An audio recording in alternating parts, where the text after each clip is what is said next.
պարոն Պապիկյան, ավելի քան վստահ եմ, որ կասեք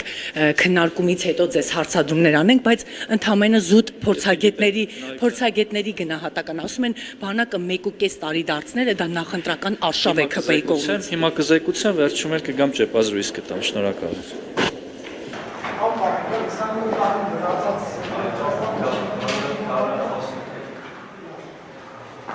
Սպասեք,